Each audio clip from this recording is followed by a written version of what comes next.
I'm Ethan Mancini, and with me today is Kristen, Bressler, and Reina Ishibashi. Making effective teams is essential in our day-to-day lives, whether it's in class for a midterm project or on a school committee. With a good group, large workloads can become significantly easier, but the opposite is true about poor functioning teams. So how then do you build an effective team, and what makes a team effective? Those are the questions we answered over the course of a 4-day period in February while competing in an international undergraduate competition called the Interdisciplinary Contest in Modeling, or ICM for short. During the ICM, we were given a large amount of information about a soccer team called the Huskies and the 38 matches they played against 19 opponents. This data included when individual events occurred in each game, such as passes or fouls, which of the many players on the 20 total teams were involved in this event, and where the event occurred on the field as shown by the graph on screen. From this data, we developed models of the Huskies' teamwork, made recommendations to the coach about how to improve the Huskies, and generalized our findings to explain how more effective teams might be created off the field. Today, we will first discuss the models that have been made and the processes of developing them. Secondly, we will learn about the results of those models. And third, we will converse about what we have learned on designing effective teams. Soccer is a team sport that requires strong connections between all members of the team. To quantify player interaction, our group decided to create a network system. Since the data that we received had the passes between players already recorded, we decided to create a network diagram where each of the nodes represented a player on the field, and then each of the edges representing the total number of passes between two players. For simplicity's sake, we decided to have our network diagram represent just the Huskies' interactions and then just the opponents' interactions. So our graphs only have 11 nodes for the 11 players on the team, and each of these edges represents the interactions between or among the team. For substitutions, we decided to have the new player just replace the old player. So, for example, if a new player was to replace defender number 2 up at the top, the number of edges that are coming out of defender 2 is the sum from the old player and the new player as well. There are many ways to use network systems, and the first approach that we took was by using adjacency matrices. So matrices are a way to store data, and in this case, we wanted to look at the strength of the team as a whole, and that is why we decided to use adjacency matrices. So n is the number of nodes or the number of players on the team, and then this matrix specifically looks at the passes from node I to node J. So P11 would be the number of passes from player 1 to player 1. P12 would be the number of passes from player 1 to player 2. By sorting the data and putting them in an adjacency matrix, we're able to find the dominant eigenvalue, which tells us the strength of the connection of the team.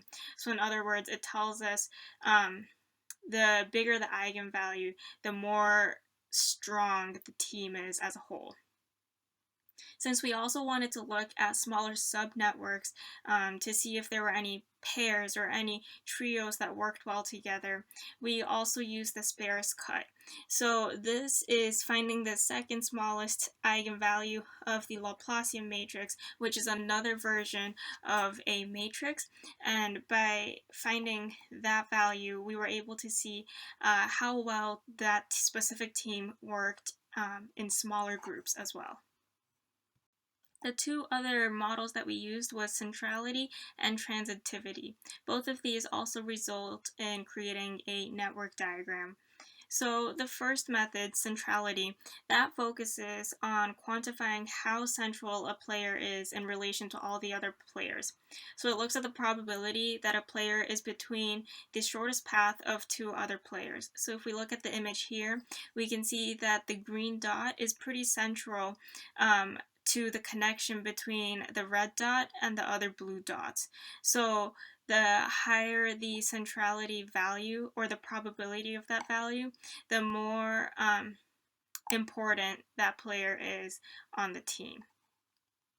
And then the third method that we looked at, which is transitivity, looks at the strength of triangles.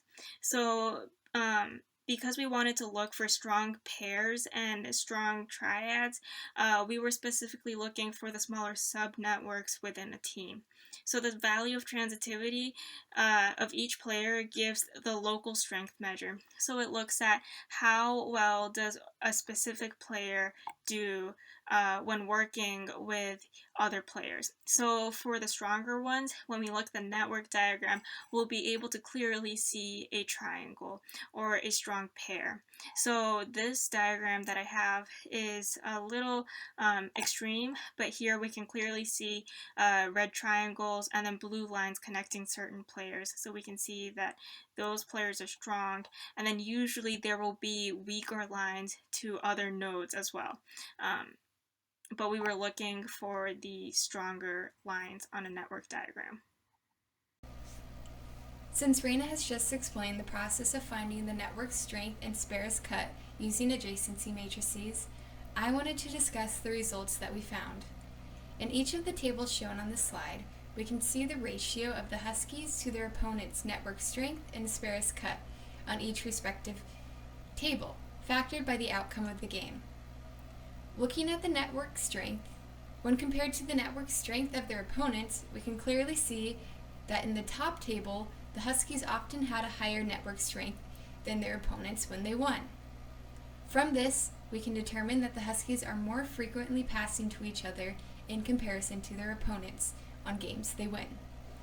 We also found that at the 50th percentile, the Huskies had a smaller network strength when compared to their opponents in games that they lose in. Thus, even if the Huskies have a high network strength in the games that they lose in, their network strength is less when compared to their opponents. From this, we can conclude that the Huskies should not only focus on passing, but they should also try to increase the number of passes they make to their team and possession time when compared to their opponent. Next, we will look at the sparest cut results. Again, the sparest cut will inform us whether or not there are smaller subgroups of players that are frequently passing to each other on the team.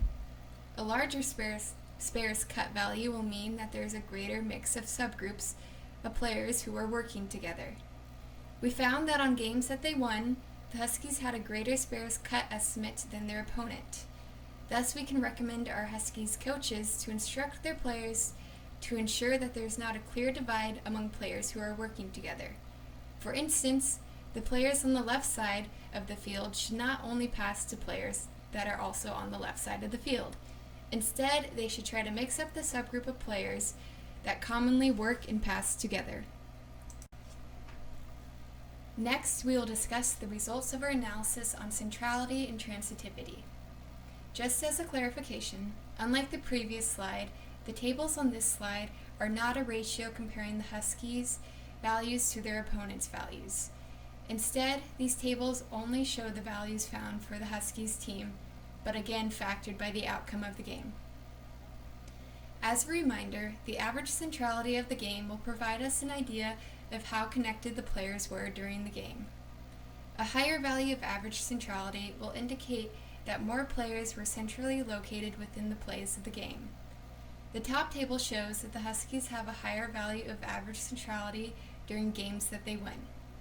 Similar to the sparest cut analysis, these findings suggest that players should vary who they are passing to as to not form independent subgroups.